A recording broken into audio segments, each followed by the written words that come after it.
Hello friends, welcome back to Start Smart Learning where success begins. मैं हूं चंद्रानी दे आपके साथ। आज हम डिस्कस करने वाले हैं हमारे आज के सेशन में 12 एंड 13 जुलाई 2020 के करंट अफेयर्स। चलिए शुरू करते हैं हमारा आज का session. World Malala day observe globally on July 12। तो 12 जुलाई को क्या ऑब्जर्व किया जाता है? World Malala day. अगर हम बात करें वर्ल्ड मलाला डे की, तो एक्चुअली वर्ल्ड मलाला डे हम सेलिब्रेट करते हैं बिकॉज ये बोथ डे होता है मलाला यूसुफजई का। तो मलाला यूसुफजई बेसिकली पाकिस्तान की एक ह्यूमन राइट एक्टिविस्ट है जो कि वुमेन्स के राइट्स और एजुकेशन के लिए काम करती है, जिसकी वजह से तालिबान ने भी उन्हें गोली मारी थी और वो काफ़ी फेमस हुई थी इस इंसिडेंट के बाद। ये हमारे वर्ल्ड की यंगेस्ट नोबेल प्राइज़ विनर है जिन्हें पीस के लिए प्राइज़ दिया गया था, नोबेल प्राइज़ 2014 में। ठीक है, आपको ध्यान रखना है मलाला यूसुफजई को 2014 में नोबेल प्राइज़ दिया गया था, पीस नोबेल प्राइज़ दिया गया था 2014 में। ठीक है, अब बात आती है कि Malala day, world Malala day किसने डिक्लेयर किया है? सो यूनाइटेड नेशन ने डिक्लेयर किया है वर्ल्ड मलाला डे जो कि 12 जुलाई को सेलिब्रेट और ऑब्जर्व किया जाएगा। और कब से किया जा रहा है अगर पूछा जाए तो 2013 से सेलिब्रेट किया जा रहा है, जो कि हम ऑनर करते हैं basically young activist Malala Yousuf का जो स्पीच यूनाइटेड नेशन में education for womens and childrens के लिए हुआ था, इसीलिए मलाला यूसुफजई के बर्थडे को एज अ मलाला डे और वर्ल्ड मलाला डे सेलिब्रेट किया जाता है। अब अगर हम बात करें कि इन पर भी एक डॉक्यूमेंट्री फिल्म बनाई गई है, जिस डॉक्यूमेंट्री फिल्म का नाम अगर हम देखें तो ही नेम्ड मी मलाला, जो कि बेसिकली शॉर्टलिस्ट हुई थी ऑस्कर 2015 में। तो ध्यान रखिएगा, ये लॉन्च वैसे हुआ था 22 अक्टूबर 2015 में डॉक्यूमेंट्री, एंड ये 2015 में ही शॉर्टलिस्ट हो गया था ऑस्कर के लिए। इसके अलावा भी बहुत सारे अवार्ड इस डॉक्यूमेंट्री को मिला है, जिसमें से एक अच्छे अवार्ड, एक बड़े अवार्ड की अगर हम बात करें तो इन्हें जो अवार्ड मिला है वो है बाफ्ता अवार्ड फॉर बेस्ट डॉक्यूमेंट्री। ठीक है, बाफ्ता अवार्ड फॉर बेस्ट डॉक्यूमेंट्री। इस डॉक्यूमेंट्री को डायरेक्ट किया है डेविड गुगनहाइम्स, नाम ध्यान रखिएगा, डेविड गुगनहाइम्स, इन्होंने डायरेक्ट किया है इस मूवी को। ठीक है, ये 22 अक्टूबर 2015 में ये डॉक्यूमेंट्री बेसिकली रिलीज हुई थी। तो ये है मलाला यूसुफजई, पाकिस्तान की human right activist. ADB renews pact with IEA for energy sector sustainability and resilience. तो एशियन डेवलपमेंट बैंक ने अभी रिन्यू किया है पैक्ट को, जो पहले ही साइन हो चुका था इंटरनेशनल एनर्जी एजेंसी के साथ। तो Asian Development bank and international energy agency के बीच में कोई पैक्ट था जिसे फिर से रिन्यू कर दिया गया है 2023 तक के लिए। पहली बार ये पैक्ट साइन किया गया था 2017 में, एंड अब clean energy transmission summit in Paris में जो हुआ था उसमें साइन किया गया है पैक्ट को रिन्यू करने के लिए 2023 तक के लिए।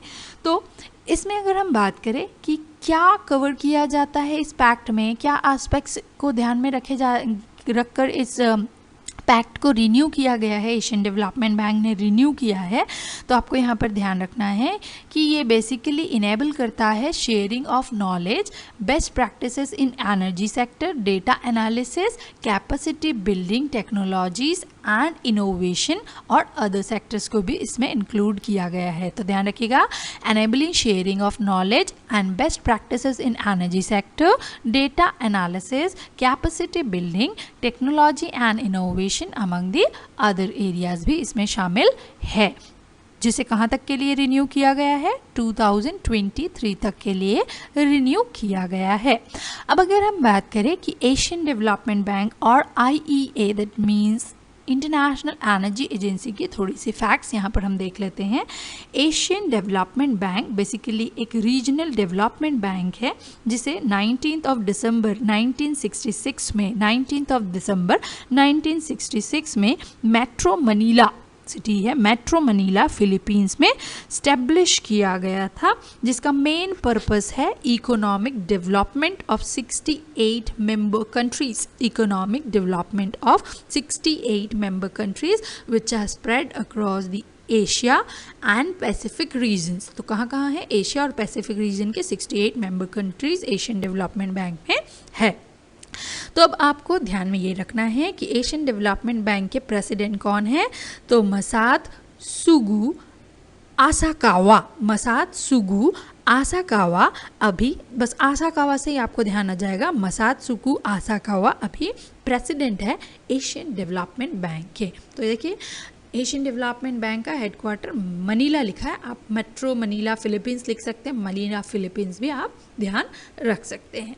नेक्स्ट अगर हम बात करें इंटरनेशनल एनर्जी एजेंसी की, तो इंटरनेशनल एनर्जी एजेंसी जो है ये नवंबर 1975 में पेरिस फ्रांस में स्टैब्लिश किया गया था। ध्यान रखिएगा, नवंबर 1974 में पेरिस फ्रांस में स्टैब्लिश किया गया था, जिसमें 30 मेंबर स्टेट्स इंक्लूडेड है, 30 मेंबर स्टेट इंक्लूडेड है। ठीक है। ली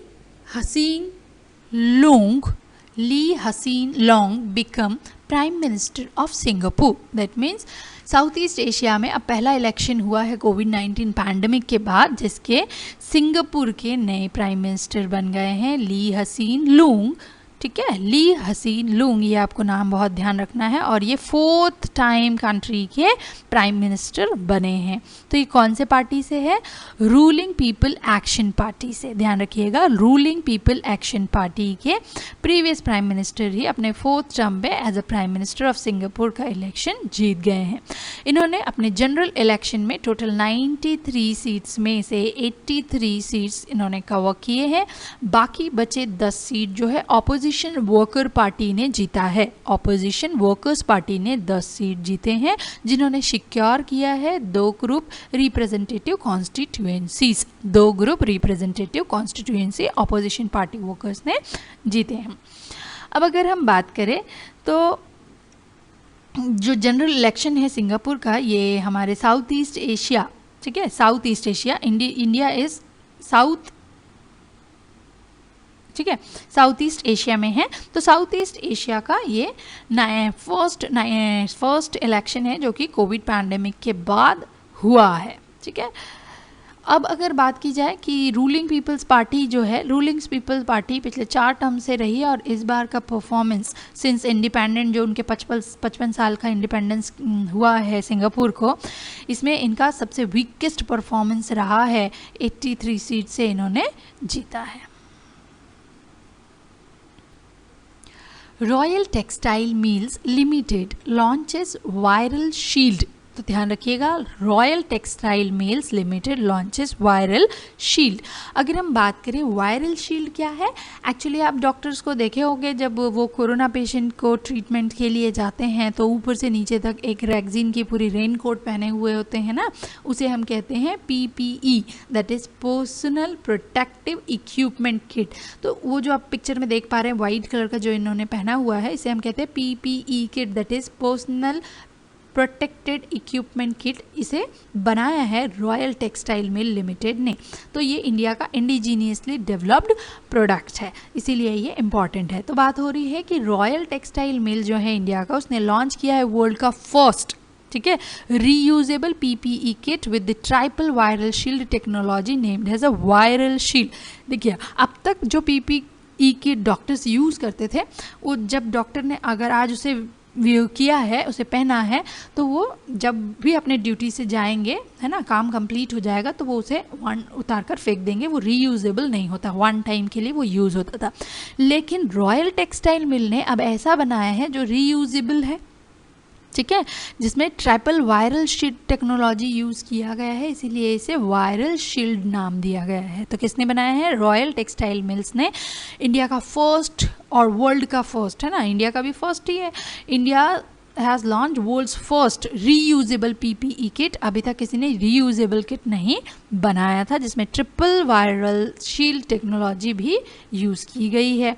ठीक है, ये दो लोगों के कोलिब्रेशन से बनाया गया है, एक तो रिलायंस इंडस्ट्री इंडिया के कोलिब्रेशन में और एक हीक फ्रॉम स्विट्ज़रलैंड। तो हीक जो है वो स्विट्ज़रलैंड की कंपनी है और इंडिया की रिलायंस, इन दोनों के कोलिब्रेशन से हम लोगों ने क्या बना लिया है, हमने PP reusable PPE kit ready कर लिया है। इसके अलावा भी इन्होंने काफ़ी सारे प्रोटेक्टिव जैसे मास्क बनाए हैं, कई इक्विपमेंट्स बनाए हैं, फैशन वेयर्स रेंजेस भी इन्होंने डेवलप किया है। ठीक है, ये कंप्राइज करता है कोविड-19 antiviral reusable personal protective equipment, mask और अदर प्रोटेक्शन इक्विपमेंट्स। ठीक है, ये जो बेसिकली है इसका यूज़ हम करते हैं वायरल के पेनिट्रेशन को रोकने के लिए, सिंथेटिक ब्लड के पेनिट्रेशन को रोकने के लिए। ठीक है, SPPR टेस्ट मतलब सीरम है, ब्लड है, इनकी जो टेस्टिंग्स होती है तब ये वियर करते हैं लैब वाले, इसलिए भी इसे यूज़ कर सकते हैं।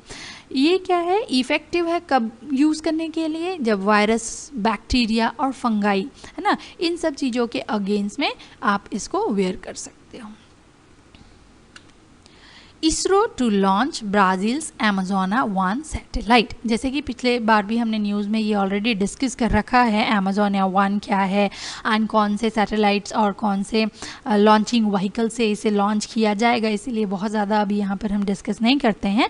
तो पहले ही बात हो चुकी थी कि अमेज़ोना 1 जो है वो ब्राज़ील का इंडिजीनियसली डेवलप्ड एक नेविगेशन सैटेलाइट है, जिसको लॉन्च करने के लिए इसरो का यूज़ किया जा रहा है। इसरो अब अपना PSLV लॉन्च व्हीकल का यूज़ करके अमेज़ोना 1 को लॉन्च करेगा। ठीक है, तो इंडियन स्पेस रिसर्च ऑर्गेनाइजेशन ने लॉन्च किया है आपका ब्राज़ील के द्वारा बनाया गया अमेज़ोना 1 को अगस्त 2020 में। ठीक है, ये लॉन्च होगा polar satellite launching vehicle PSLV के द्वारा। ठीक है, ये क्यों बनाया गया है, ये एक अर्थ ऑब्जर्वेटरी डिज़ाइन किया गया है जो मॉनिटर करेगा डिफॉरेस्ट्रेशन को अमेज़न रीजन्स में, एंड ये हेल्प करेगा एग्रीकल्चर और वेजिटेशन एरियाज़ को। तो ध्यान रखना है, अमेज़ोना 1 कहाँ पर ऑब्जर्वेशन करेगा, अमेज़न रीजन में डिफॉरेस्ट्रेशन को मॉनिटर करेगा, एग्रीकल्चर और वेजिटेशन एरिया को मॉनिटर करेगा। ठीक है, ये आपको यहाँ पर ध्यान रखना है। किजांग दी थोंग, नाम ध्यान रखिएगा, किजांग दी थोंग वन दादा साहब फाल्के अवार्ड 2020। तो 2020 का दादा साहब फाल्के अवार्ड किजान दी थोंग को दिया जा रहा है। तो किजान दी थोंग है कौन और उन्होंने ऐसा कौन सा मूवी बनाया है या ऐसा कौन सा डॉक्यूमेंट्री बनाया है जिसके लिए उन्हें दादा साहब फाल्के अवार्ड दिया जा रहा है। तो किजान दी थोंग बेसिकली अरुणाचल प्रदेश के एक फिल्म मेकर है जिन्होंने एक शॉर्ट डॉक्यूमेंट्री बनाई है जिसका नाम है चिलुप। ओके, चिलुप। तो किजान दी थोंग अरुणाचल प्रदेश के जो फिल्म मेकर हैं, उन्हें इस साल 2020 का दादा साहब फाल्के अवार्ड दिया जा रहा है उनके शॉर्ट डॉक्यूमेंट्री जिसका नाम है चिलुप। चिलुप बेसिकली हनी हंटिंग पे बेस है, जहाँ ची का मतलब है हनी और लुप का मतलब है hunting. So Chilup is the documentary film. Chilup जो है वो बेसिकली क्या दिखा रहा है अपनी डॉक्यूमेंट्री फिल्म में, tradition of honey hunting practised in the community of Sarkatupan. ठीक है, सरकतुपन एक कम्युनिटी है अरुणाचल प्रदेश में जो बेसिकली हनी हंटिंग से रिलेटेड एक्टिविटीज़ करते थे, इसीलिए इस पिक्चर को उन्होंने यहाँ पर रिप्रेजेंट किया है। उनका कहना ये है कि अभी जो हनी हंटिंग एक्टिविटीज़ है ये ट्रेडिशन धीरे धीरे ख़त्म होता जा रहा है, डिक्लाइन होता जा रहा है, एंड इसी चीज़ों को अगेन ये अलाइव करने के लिए इन्होंने ये डॉक्यूमेंट्री फिल्म बनाई है जो कि इस साल का दादा साहब फाल्के जो कि सिनेमा का हाईएस्ट अवार्ड है इनको दिया जा रहा है। तो ध्यान रखिएगा किनको दादा साहब फाल्के अवार्ड 2020 का दिया जा रहा है, मोस्ट इंपॉर्टेंट क्वेश्चन है। और यहाँ पर एक चीज़ और एडिशनली आप ध्यान रख सकते हैं कि 2019 का दादा साहब फाल्के अवार्ड श्री अमिताभ बच्चन को दिया गया था। NITI Aayog launch ATL app development module for school childrens. तो नीति आयोग ने स्कूल चिल्ड्रंस के लिए एक मॉड्यूल जो है ऐप डेवलपमेंट मॉड्यूल जिसका नाम है ATL मतलब अटल थिंकरिंग लैब। ठीक है, अटल थिंकरिंग लैब एक मॉड्यूल है ऐप डेवलपमेंट का, ये स्कूल चिल्ड्रंस के लिए नीति आयोग ने एक इनोवेशन बनाया है। तो नीति आयोग ने अटल इनोवेशन मिशन को के अंडर में ATL app development module school student के लिए क्रॉस इंडिया लॉन्च किया है। ये लॉन्च किया गया है किसके लिए, किसके साथ, collaboration with the India startup Pizmo. ठीक है। इंडिया स्टार्टअप पीजमो के हेल्प से इसे लॉन्च किया गया है।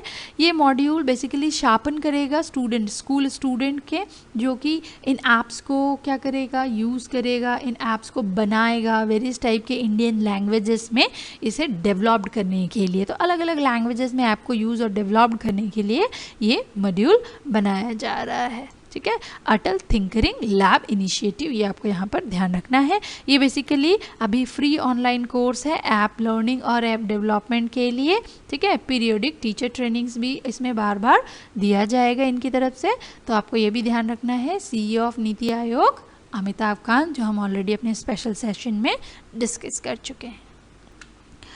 India become second largest foreign investor in UK. तो इंडिया अब थर्ड से सेकेंड हो गया है, ध्यान रखिएगा, पहले थर्ड थे, अब हम सेकेंड लार्जेस्ट इन्वेस्टर हो गए हैं यूके में।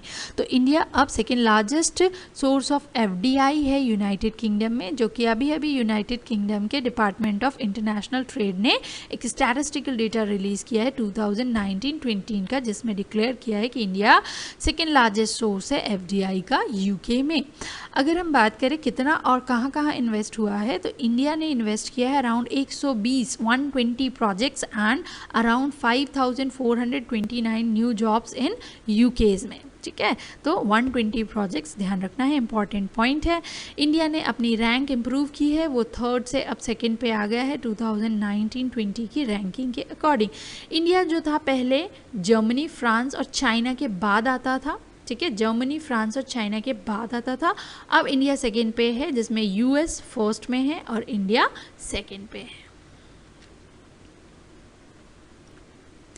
Indian railway to become green railways by 2030 on mission mode. Indian railway को 2030 तक ग्रीन रेलवेज में कन्वर्ट करने का अभी मिशन मोड चल रहा है। अब मिनिस्ट्री का कहना है कि 2030 तक ये मिशन मोड में इंडियन रेलवे को ग्रीन रेलवेज में ट्रांसफॉर्म कर दिया जाएगा, कंप्लीटली 100% ग्रीन रेलवे हो जाएगा इंडिया का, ठीक है। ये ऑलरेडी बहुत सारे इनिशिएटिव इसके चालू हो चुके हैं। इसमें मेन एम है कि ज़ीरो कार्बन एमिशन होगा इंडियन रेलवेज का। कितना होगा? Zero carbon emission by 2030। Railway basically क्या कर रहा है? इलेक्ट्रिफिकेशन कर रहा है और इम्प्रूव कर रहा है एनर्जी एफिशिएंसी, लोकोमोटिव्स की, ट्रेन की इंस्टॉलेशन का ग्रीन सर्टिफिकेशन के थ्रू ये इंस्टॉल कर रहे हैं स्टेशंस में। कई बार देखने को आपको मिला होगा स्टेशंस में। उसी तरह ये बायो टॉयलेट्स का यूज़ कर रहे हैं कोचेस में, ठीक है। स्विचिंग कर रहे हैं ये रिन्यूएबल एनर्जी सोर्सेज की तरफ। साथ ही साथ स्ट्रेटेजी ये अचीव करने की कोशिश कर रहे हैं ग्रीन रेलवे स्टेटस को। तो इंडियन रेलवे अपना स्टेटस चेंज करने वाले हैं। किन स्टेटस में जाएंगे? Green railways. कैसे जाएंगे? 2030 तक हम ग्रीन रेलवेज हो जाएंगे। क्यों? क्योंकि हम ज़ीरो कार्बन एमिशन पर काम कर रहे हैं मिशन मोड पे। IRDA approves the launch of corona कवच हेल्थ इंश्योरेंस पॉलिसी। तो आपको यहाँ पर ध्यान रखना है, कोरोना कवच किसने लॉन्च किया है? तो ध्यान रखिएगा, IRD ने, insurance regulatory and development authority ने कोरोना कवच, बेसिकली एक कोई कवच ववच नहीं है, ये एक हेल्थ इंश्योरेंस पॉलिसी है जो इंश्योरेंस वाले कंपनीज बेचने वाले हैं हमें, है ना। तो insurance development and regulatory authority of India ने अभी अप्रूवल दे दिया है कि एक शॉर्ट टर्म इंश्योरेंस पॉलिसी बेची जाएगी जिसका नाम होगा कोरोना कवच। कोरोना कवच बेसिकली जनरल और हेल्थ इंश्योरेंस दोनों ही कंपनीज मार्केट में सेल करेगी। ये बेसिकली कवर करेगा medical expenses due to the corona disease, जिसमें बहुत इंपॉर्टेंट पॉइंट जो आपको याद रखना है, क्राइटेरिया क्या होगा? एज लिमिट है इसमें 18 साल से 65 साल के लोगों को इस पॉलिसी में कवर किया जाएगा। इसमें वो पर्सन खुद के लिए पॉलिसी ले सकता है, खुद की वाइफ और हस्बैंड के लिए पॉलिसी ले सकता है, अपने पेरेंट्स के लिए, अपने इन लॉज के लिए, साथ ही साथ अपने डिपेंडेंट चिल्ड्रंस जो कि 25 ईयर एज तक के ही हो। तो आपको ध्यान रखना है खुद का, स्पाउस का, पेरेंट्स का, और पेरेंट्स जो इन लॉज में है उनका, और अपने बच्चे जो कि 25 ईयर्स ऑफ एज है, वहाँ तक के लोगों के लिए ये पॉलिसी एक पर्सन परचेस कर सकता है। इसके साथ साथ इसमें 14 डेज जो क्वारंटाइन पर्सन है उसके होम एक्सपेंसेस को भी कवर करने की कोशिश करेंगे, मतलब उसे भी इंक्लूड किया गया है। Lewis Hamilton win Styrian Grand Prix 2020। बहुत इंपॉर्टेंट है, Lewis Hamilton wins Styrian Grand Prix 2020। तो ये सेकेंड ग्रैंड प्रिक्स है, पहला ऑस्ट्रेलिया वाला ग्रैंड प्रिक्स था जो हो चुका है और कोविड पैंडेमिक के बाद ये सेकेंड हो रहा है, ठीक है। तो ध्यान रखिएगा, लुइस हैमिल्टन ने स्टेरियन ग्रैंड प्रिक्स 2020 विनर है। एंड अब अगर हम बात करें, Lewis Hamilton basically Mercedes driver है जो कि ग्रेट ब्रिटेन से है और उन्होंने इस साल का स्टेरियन ग्रैंड प्रिक्स 2020 जीत लिया है, जो कहाँ पर हुआ था, ऑस्ट्रिया में कंडक्ट हुआ था। और ये रेस ये 1.2 सेकेंड से अदर रेसर से ये जीते हैं, मतलब 1.2 सेकेंड से इन्होंने विन किया है, ठीक है। ये सेकेंड है फॉर्मूला रेस जो कि आफ्टर क्या कह सकते हैं, कोरोना पैंडेमिक के बाद यहाँ पर लॉन्च हुआ था। अब यहाँ पर सेकेंड और थर्ड पोजीशन के बारे में भी दिया है। तो रेड बुल ड्राइवर मैक्स विस्टपिन, ठीक है, जो नीदरलैंड के हैं ना विस्टपिन, तो रेड बुल मैक्स विस्टपिन ने सेकेंड पोजीशन ली है। मैकलॉरेंस के कार्लोस स्नेज जो कि स्पेन से है, उन्होंने थर्ड पोजीशन इस रेस में ली है। तो first Lewis Hamilton, second Max Verstappen and third is Carlos Sainz, ठीक है, कार्लोस सेंज।